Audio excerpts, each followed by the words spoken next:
Welcome to Contemporary Retirement. Contemporary Retirement is a public interest program focused on the retirement community. Every program has segments on legal, financial, and health issues affecting the retirement community. Contemporary Retirement is sponsored in part by a major grant from the Family Heritage Trust Company.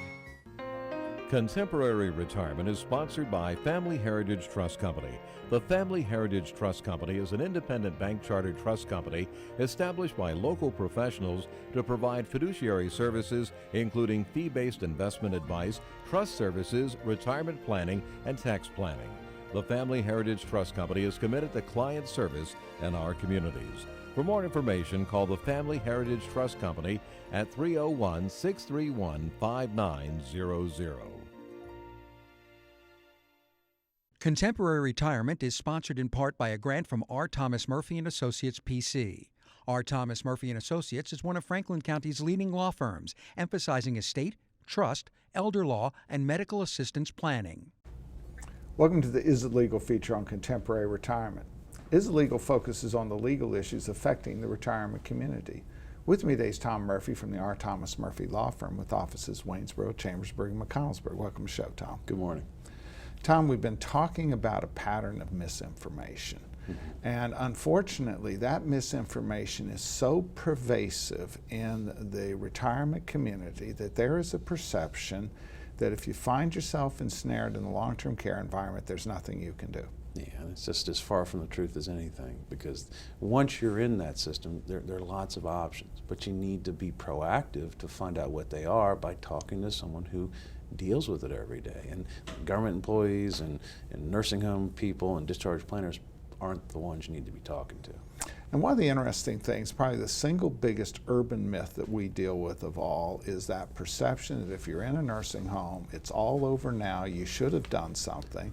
And yet people are really quite shocked to find out. I mean, like more than 95% of the Medicaid cases we do not involve transfers prior to the person going to the nursing home, but rather those transfers occur after the person is in the nursing home. Well, that's a good point, because I think that's probably the single and most important concept we have to repeat, because families are so brainwashed, and we have to get that out of their mind so we can move forward from that point.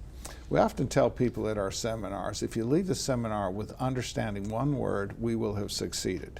And that word is you have options. I don't care what anybody's telling you. I don't care where you are in this system. You have options, and we can almost always improve the outcome, even if you've totally fouled it up. All right, and you know, the baseline is I at least know what my options are, and I know that things are going to work out, and that's very powerful, and then you can move to even better outcomes from there.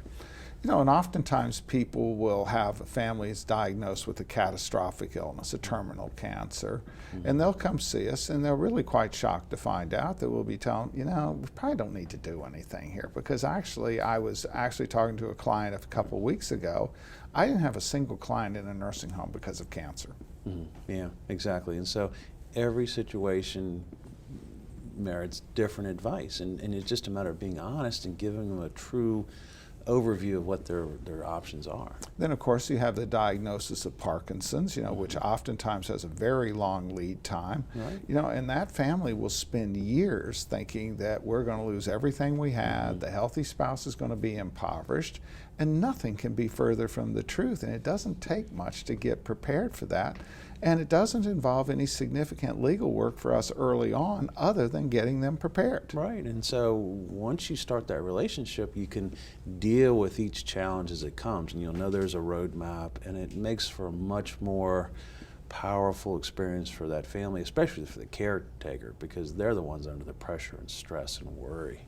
Well, and particularly in the Parkinson's environment, because many times that person is fairly high functioning from a mental capacity until late into the progress of the disease, and they're concerned that they're going to be impoverishing their spouse. And so oftentimes, you know, there's an old saying that knowledge is power. Right. If we are, got them prepared to say, no, in fact, it's not going to be an economic disaster. It's a personal disaster. We're sorry that the loved one is diagnosed with this affliction, but it's not going to be a destructive part on their finances. And that's a good point, because so many people, you know, are focused on that bottom line, and if they start spending principal, then they think they're impoverished. But the reality is there's other good options out there. And you know, as we oftentimes talk to families as we're working in the retirement planning process, they save for retirement, then they keep saving after they retire. So it really wasn't for retirement, it was just that they keep saving. Well, it's for a rainy day. And occasionally we're going to talk to families about what the rainy day looks like, but the rainy day in most instances is in-home care and assisted living. It is not the nursing home. And that's a good point, because folks think that that's really what they're saving for. I need X dollars in the nursing home, and it's just the opposite, because that's covered in most cases. It's the non-nursing home stuff that's expensive. Yeah, what we mean by that is for married couples, we're going to be able to qualify one spouse for medical assistance benefits, and as a result of which, it's the in-home care and assisted living in which there's very few benefits available for, that there's really the economic drain on the family, not the nursing home. Right, and at the same time, that's where most people want to be. They want to be home in their friendly environment, but it is expensive, and you need to know how to finance that. So as we sit and talk with families, say, sooner is better. Come talk to us. Come find out what those are. Don't sit there and take 3 years in the progression of a Parkinson's under tons of pressure. It's both disrupting the quality of life for the caregiver and for the person suffering the affliction, worrying about something they really don't need to worry about it with a little bit of planning. Exactly, and so that might mean not paying for the whole thing, but where can we bring in leverage and assistance to make those dollars go further? Tom's eyes. Thanks for taking time to appear on the program. You're welcome. More from Contemporary Retirement after these messages. Few things in life are as important as family. Leave your insurance orders to us. Write Gardner. Call or visit our website to learn how we can make insurance simple and more affordable. Every life that meets its end leaves a heart for love to mend. Sister, brother, family, friends are left to carry on. When the loss seems more than you can bear, it's nice to know that we'll be there at Double A Fiery Funeral Home. We care.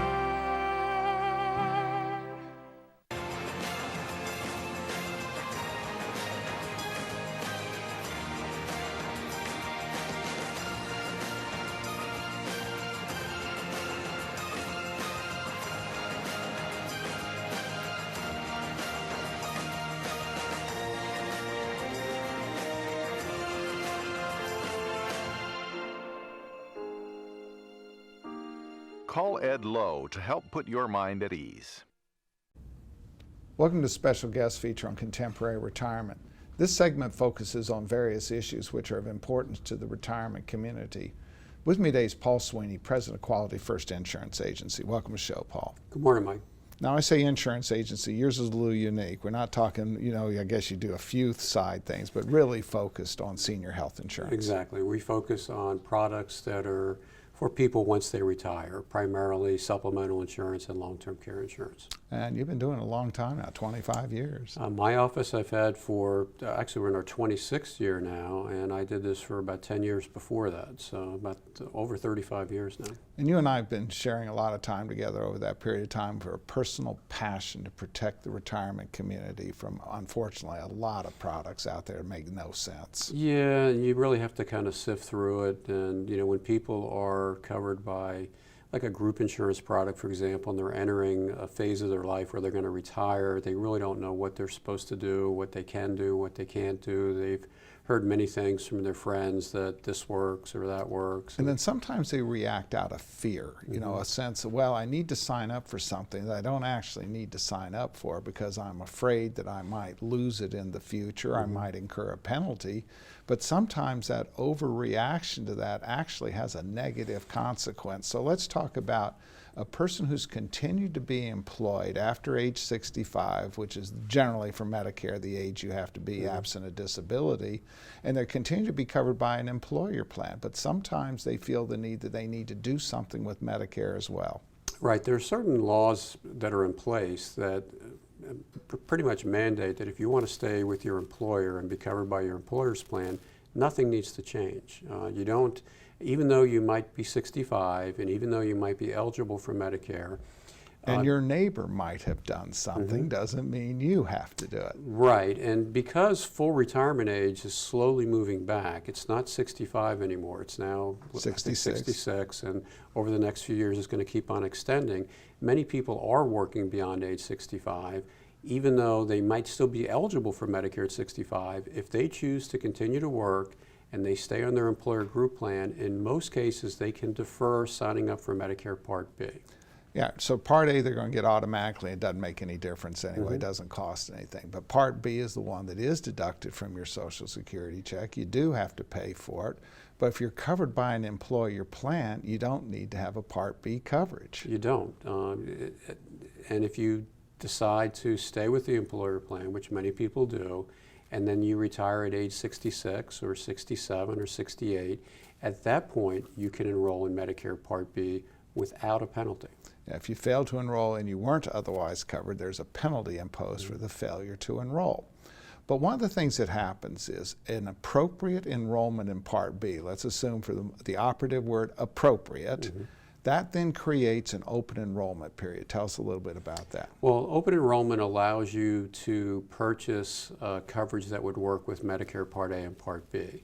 And it's triggered by enrolling in Medicare Part B, not Part A. And what's that program called? It's called, open enrollment is Medicare supplements. Medicare supplements, exactly. Yeah, I wasn't sure what you were referring to there, but it allows you to get a Medicare supplement for a period of 6 months, okay, from the time you enroll in Medicare Part B. So if, let's say, you retire in June and you're 67 years old and you enroll in Medicare Part B in June 1st of 2018, you have until December 1st of 2018 to pick any supplemental plan you want without having to qualify for it. You don't have to go through any sort of underwriting. The fact that the company is in that business, if they get selected by the purchaser, they have no choice but to take them. Exactly. You can get coverage no matter what your health is like. If you're in the middle of any sort of treatments, if you've had some recent health issues, you're guaranteed to be able to get coverage. But that is triggered when you make that first Part B premium. So let's go back to that employee who is staying employed by their employer post 65,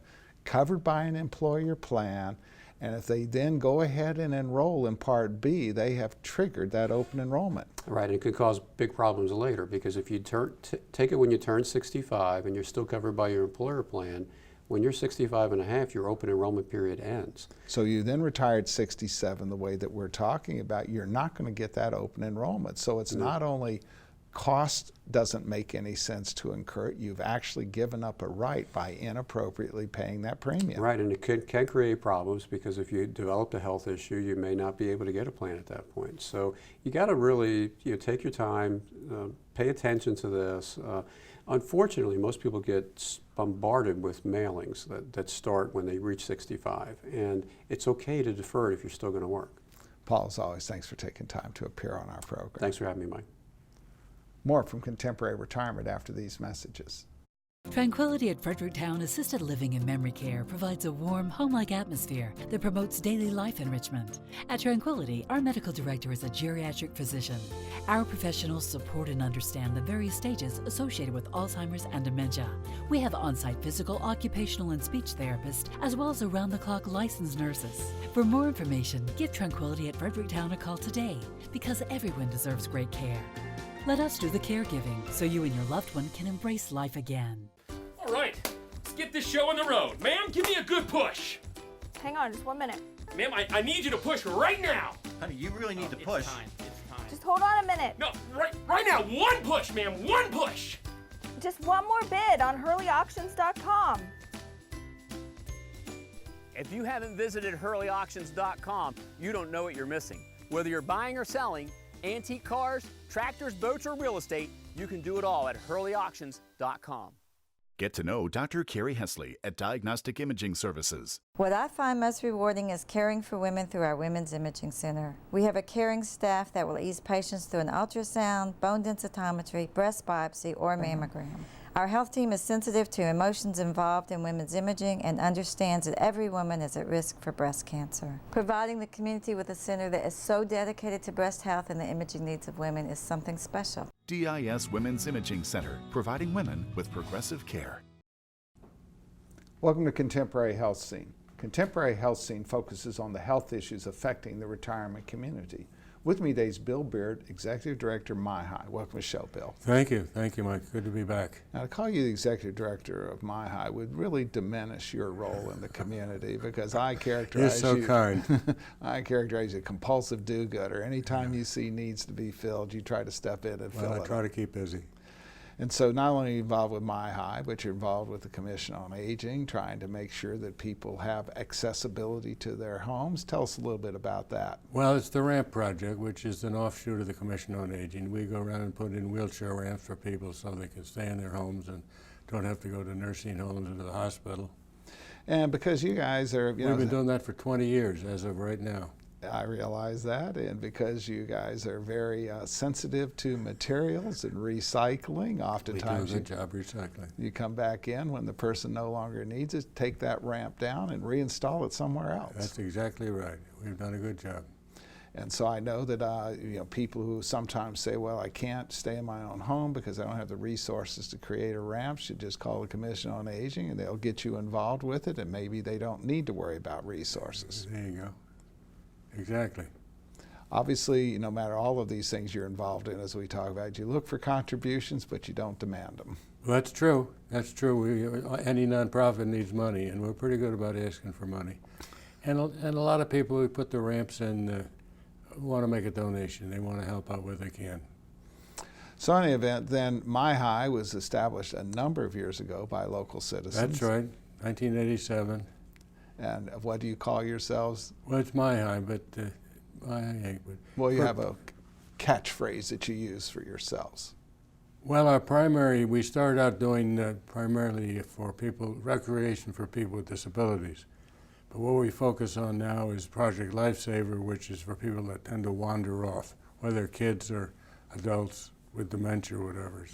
So while MiHi is the local support for this effort, in fact, it is a national effort. It's a national organization, and we've been working on this for almost 10 years now. We're up to about 45 people that wear a transmitter like this. All right, so what's the national organization? Called Project Lifesaver International. All right, so let's just take a look at this thing here. It looks like a watch, so let's see if cameraman Clint can get on the watch here. And so what it is while it looks like a watch and it's worn around somebody's wrist, it isn't a watch. What does it actually do? It's actually a transmitter that puts out a signal. So when somebody wanders off, the caregiver calls 911 and says, my spouse has wandered off, and they go and find them with receivers contracted. It has a unique frequency. So, and we've had a very good track record, both nationally but locally. We've had unfortunately, we've had probably a half dozen searches here. You hope that you won't have any searches, but people do wander. We have had searches, and we can find them within like 30 minutes. So. Now this is different than the transmitters hung around the neck, because that requires the person to affirmatively do something. That's exactly right. Which some of the people that we're dealing with, that connection is never going to be made. No. So this one here broadcasts all the time. All the time. So if a person were then to get out of pocket and then the caregiver, oops, I don't know what happened to them, which sometimes can happen, they're sleeping, the person gets up and leaves. It's not a matter of not attempting to take good care of them. It's that, it's a risk, 7 by 24. Right. All right, so now we have a person has one of these on and they get out of pocket. What happens? Call 911, caregiver, spouse, calls 911, and the search takes place. You know where the person started from. Right. So it's not a broad search. You know where they started from, and they go out with transmitters that have a range of about a mile, and they find it, and very successful. So the sheriff's department, the sheriff, police, EMS have the receivers to be able to. That's right. Very well organized. So you can triangulate them pretty quickly. Very quickly. So it's really cool. Yes, and it works, and it has been demonstrated to work here in our community. Now, going back to your do-gooder thing, obviously it costs money, but you also would tell anybody watching this show that needs it, and you don't have the resources, call us, we're going to help you anyway. That's right. Or go online, MiHi.org, make a connection for Project Lifesaver. And this does require a constant upgrade to the battery. The battery has to be changed by the caregiver or by one of our volunteers, depends on the situation. we need a reliable person to change the battery, because as you say, the transmitter is no good unless the battery's good. So. And so how could they get more information? Can they call you? Call you 301-745-6444. I'll see if we can do that a little slower. 301-745-6444. And for our outlying viewer areas, this is a national organization, Project Lifesaver. Contact them and they'll tell you where you can get Or it. you can go, wherever you are, you can go online, MiHi.org. MiHi.org. Very simple. Bill, as always, thanks for taking time to appear on our program. More from Contemporary Retirement after these messages. Albright, Crumbacker, Mal, and Idell are a full-service firm that provides elder care services, including managing incoming bills, bill payment, depositing checks, balancing bank statements, and preparing, planning, and filing personal tax returns. Put your mind at ease and call us today. Welcome to the Making Sense feature on Contemporary Retirement. Making Sense focuses on the financial issues affecting the retirement community. With me today is Sandra Miller, Senior Vice President at the Family Heritage Trust Company. Welcome to the show, Sandy. Thanks for inviting me, Michael.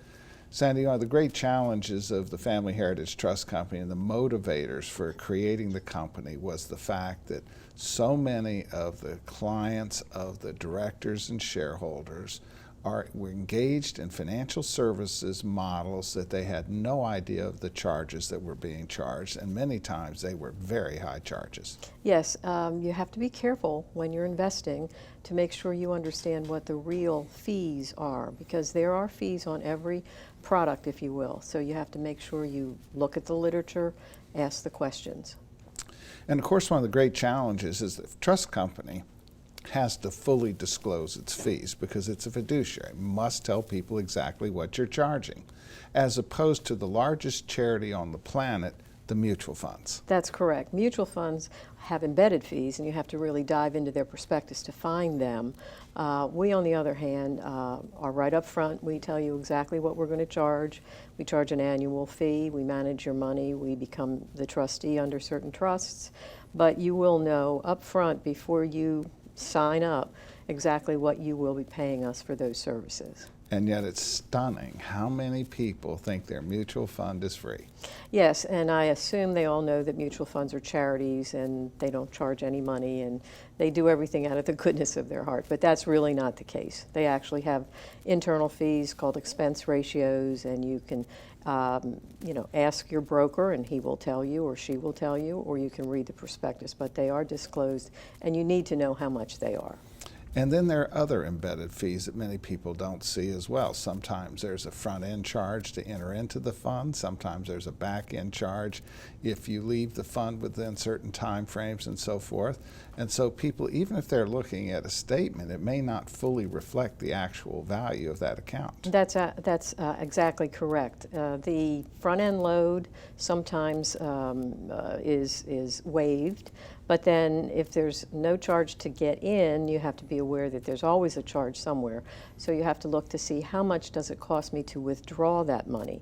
And there usually is a schedule that shows a certain percent. The longer you stay in it, that percent goes down.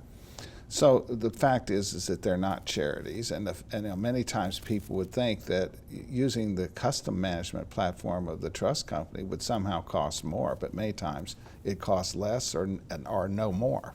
That's correct. If you look at our annual fee and you compare that all-encompassing fee to the fees that you might pay in a bundle of mutual funds that you might have with a broker, you'll find that the fees you're paying through the mutual funds are as much or higher, actually, than what we would be charging on one-time annual fee. Well, the annual fee is broken into 12 segments, exactly. So you don't pay it all up front. It's That's just correct. incrementally charged. You pay as you go. Right, okay. Well, one of the big traps that we've seen here recently is the fact that some of these banks are beginning to charge early withdrawal charges that are just beyond comprehension. The traditional early withdrawal charge was 6 months interest, so if you cashed it in, that you realize, but if you only had a 1% CD, 6 months interest is only 0.5%. But people always assumed that there was no risk, but there is risk, because if you ever need the money and you have to take it early, then you're going to have the potential of some loss. But we've recently encountered some banks in this area charging some really exorbitant early withdrawal charges.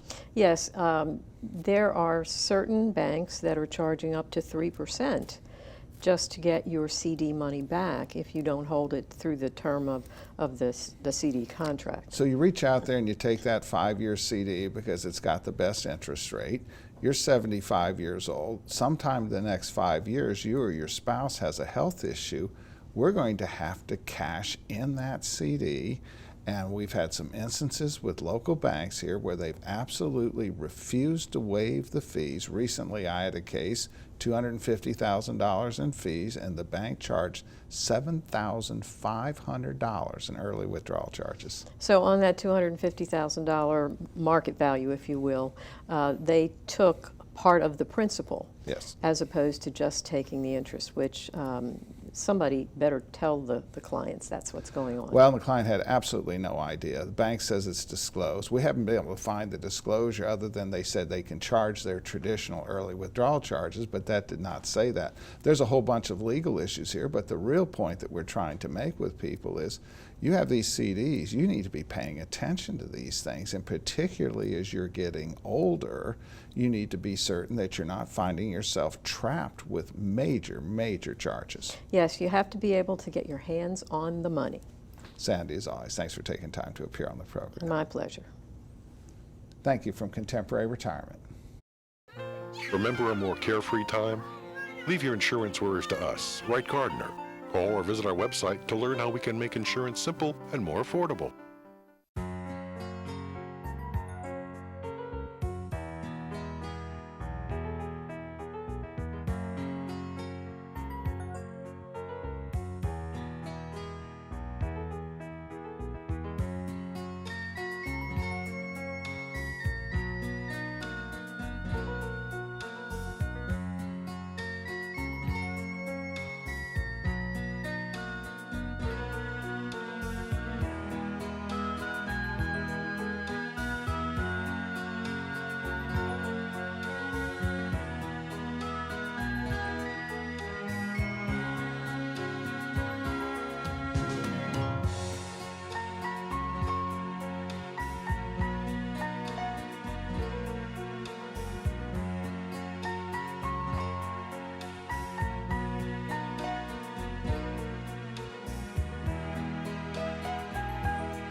These days, it seems like everything's online, and filling out claim forms and receiving and paying bills online isn't always easiest. That's why we at Quality First Insurance encourage you to just give us a call. Let us help. Hi there, I'm Paul Sweeney with Quality First Insurance, and it's still just as simple. Our offices are open every weekday where you'll be able to call and speak to real, live people. No detail was missed. I'm so glad that I turned to Quality First Insurance. I've recommended Quality First Insurance to my friends who've been just as satisfied. If you're not happy with what you're paying for Medigap, or more importantly, not happy with your service, give us a try. We're locally owned, and we take the time to provide you with the best. We are Quality First Insurance, and our mission is to provide quality products to quality people. Pick up the phone and give us a call today at 800-745-1411.